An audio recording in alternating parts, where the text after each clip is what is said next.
چې آیا د زنانو دپاره د یو حافظ پسې رسته ودرېدل او تراوی کول دا څنګه دي؟ نو دا خبره به په کلاو غوږونو باندې واورئ. اول زه دا خبره کوم چې زه هغه مفتي نه یم چې زه داسې فتوا ورکم چې جایز دي یا ناجایز دي. د جواز او د عدم جواز فتوا دا مفتي ورکولی شي. خو زه به صرف د خپل تجربې متعلق یا چې ما دا لساته ورځې په دې باندې کوم ریسرچ وکړو، کوم کتابونه وکتېدل، کوم د علماو سره پې ما خبرې اترې وشوې، کوم مفتیانو سره پې ما ناسته وکړه،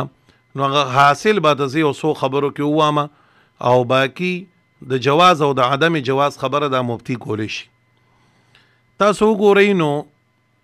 یو حافظ چې په کور کې ودرېږي او تراویح کوي او زنانه ورپسې ودرېږي، نو ما چې سوچ وکړو نو دې کې صرف دوه خبرې زما مخې ته رالي، دوه فایدې به زه ووایم. فایده په حد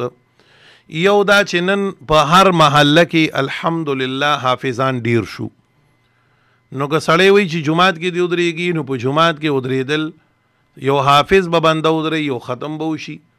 باقي شپږ اته لس اته حافظان محرومه پاتې شي. نو د دې د وجې نه د حافظ دپاره دا یو موقع ده چې کور کې تراویح وکړي، یو موقع ده. دې ځای ته خو غوږ کېږدئ، ښه ګورئ، نه چې بیا په ما باندې پته ولګوي چې هغه داسې وي. تاسو غلطه خبره واورئ بیا غلطه شی کوئ. دویم نمبر، په زنانو کې صرف هغه زنانه چې هغوی قرآن مجید نه دی ویلی، قرآن مجید یې نه دی ویلی او هغوی د حافظ پسې پوره د آدابو سره ختم وکړي، نو زه د هغوی یو ختم وشو السامع کالقاری، اوریدونکي په شان د چا دی؟ د ویونکي دی. نو زه ما ته پکې سوچ وکړو صرف دا دوه پیدې مخې له رالي. یو حافظ ته ځای میلاو شو، یو چې کوم دی هغه زنانه چې هغوی قرآن نه دی ویلی، نو هغوی ته صرف چې کوم دی د ختم هغه موقع میلاو شو او ختم یې واورېدو. اوس بل طرف ته به راشو چې نقصانات یې څومره دي، نو موږ به وګورو چې نقصان ډېر دی که فایده ډېره ده او بیا کول یې څنګه دي. نو د کراچۍ یو غټه مدرسه ده، د هغوی نه په دې باندې استفتاء شوې ده چې یاره جي که بالفرض والمحال یو حافظ د قرآن ولاړي، زنانه ورپسې شاته ودرېږي او تراویح کوي، نو د هغوی دپاره څه پکار دي؟ نو هغوی خو اول شپږ شرایط بیان کړي دي، شپږ شرایط، او بیا په آخر کې دا لیکلي دي چې بیا هم په دې صورت کې د زنانو ختم جایز قدرې دی، صرف هغه جایز ادنا درجه کې، خو بیا هم اولا نه دی چې وکړی شي. په دې خبره ځان پوه کوي. دغه اول خو شپږ شرایط بیان کړي دي چې د شپږو شرطونو لاندې به دا ختم کولی شي، خو بیا هم لیکلي دي چې دا شرطونه کله موجود هم شي نو صرف جواز قدرې به راشي، اولویت یا سنتیت ورسره نه راځي. ځکه دا یو کتاب لیکلي چې زنانو دپاره دغه ختم کول سنت نه دي، د حافظ په شاته ودرېدل او ختم کول سنت نه دي. هغه شرطونه کم دي؟ نو نمبر 1 په هغه شرطونو کې لومبی شرط دا دی چې حافظ په شاته کم از کم 15 یا 4 سړي ولاړي، د زنانو نه مخکې او د حافظ نه وروستو، یعنی یو سب سړي ولاړي چې هغه 4 یا 15 سړي وي. لومبی شرط دا دی. دویم شرط دا دی چې د زنانو او د نارینو په مابین کې یو دیوال یا یو غټه پرده لګېدلي چې د هغې نه هېڅ قسمه هغه سورې قدریم پورې راپورې نه ښکاري. او دریم نمبر شرط یې ولې دا ذکر کړی دی چې دغه زنانه د کور نه د قرآن کریم د اورېدو په جذبه او په شوق باندې راځي، په دې کې نور څه سوچ او فکر نه وي.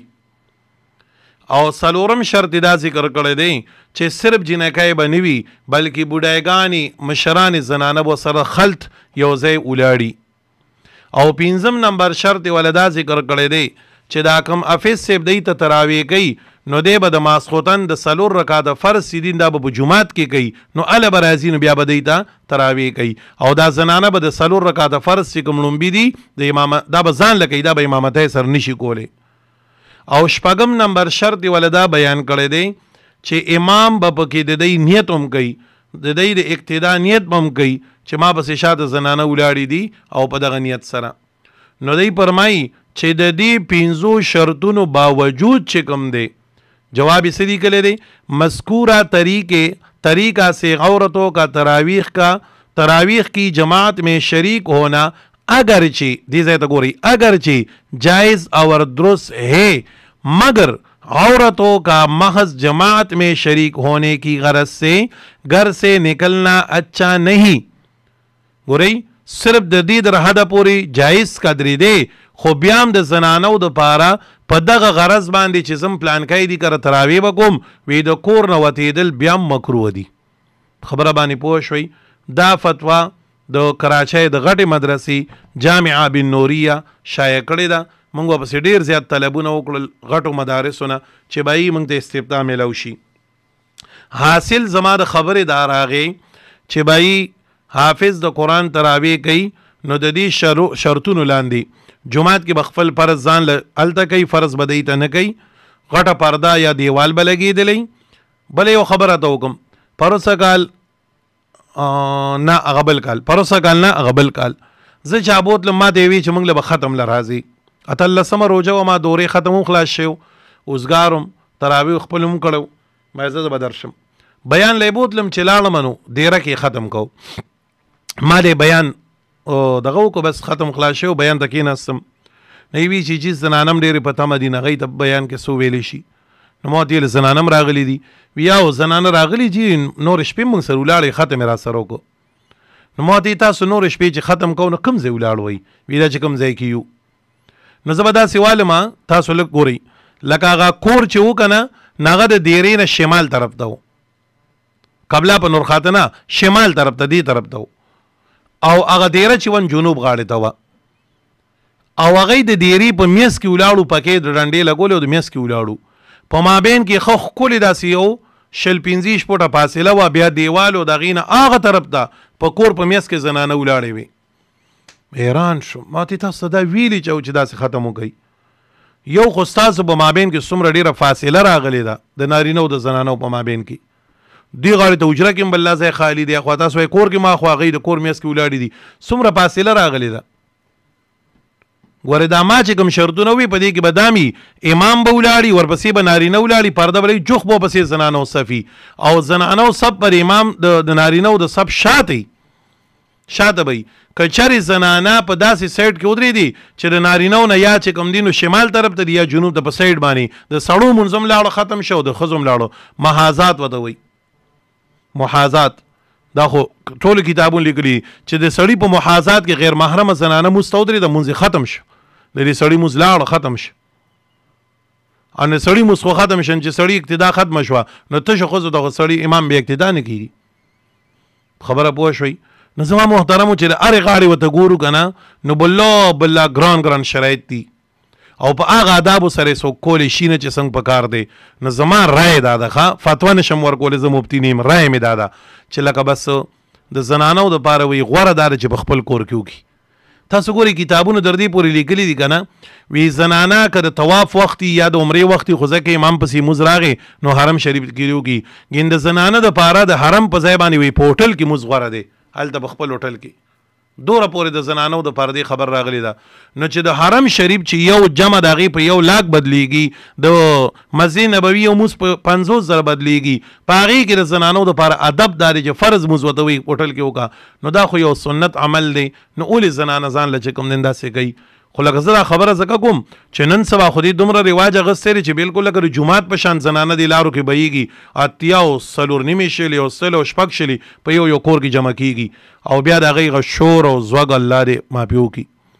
نو زما رای دا رای چې بهی دا کوم شرطونه دې فتوی ذکر کړو نو دا شرطونه موږ نشو پوره کولی صفا خبره ده نه زنانه او نه نارینه نو ښه دا ده چې بس زنانه په خپل کور کې ځان له مونځ کوي دا تراویح کوي نو دا به افضلي وي البته ما پکې یو خبره ذهن ته راله یو حافظ د قرآن دی او هغه کور کې ودرېد هغه پسې خپل پلار او روړ تر یو 2-3 څلور سړي ودرېدل او بیا د دغه کور د چاردیوالۍ دننه افراد د پردې شاته ودرېدل پردې لګولې جوخته او هغه ودرېدل لکه د پسې خپله مور ودرېده کورواله ودرېده لور ودرېده یا چې کوم دی نو خویندې دي د دې کور دننه نو دا به څه در حده پورې جواز قدري شي خو دغه بل کې خو ډېر زیات قیودات او شرایط دي انو پوهېږي پې څوک نه بل لا نقصان دې نه کېږي نو په ځای د دې چې د بنده نقصان کېږي نو ولې یو عمل کوي نو زما رایه دا ده چې یاره په خپل کور کې بنده ځان له وکړي نو هغې افضلیت دی او دا بل مې د د جواز قدرې دی خو د شپږو شرطونو لاندې او هغه شپږ شرطونه چې بنده د خپلې معاشرې ته مخامخ کړي نو بل لا بېګار دی پکې لحاظه د دې د وجې نه دا زما رایه ده باقي د جواز او نه جواز فتوا تاسو د مفتیانو نه وغواړئ ما دا مسله کولم نه ځکه چې شل پنځه خلک تپوسونه کوي خو بېګا ویرېدم د الله نه ما هسې نه چې سبا الله ووایي چې تا د دوره لوی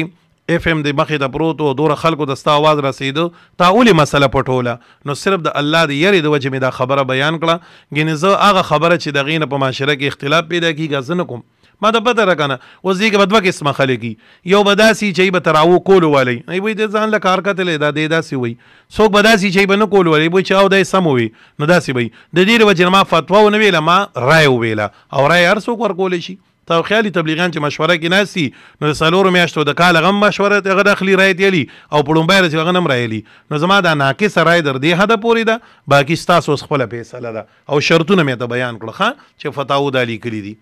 دعا وکړئ الله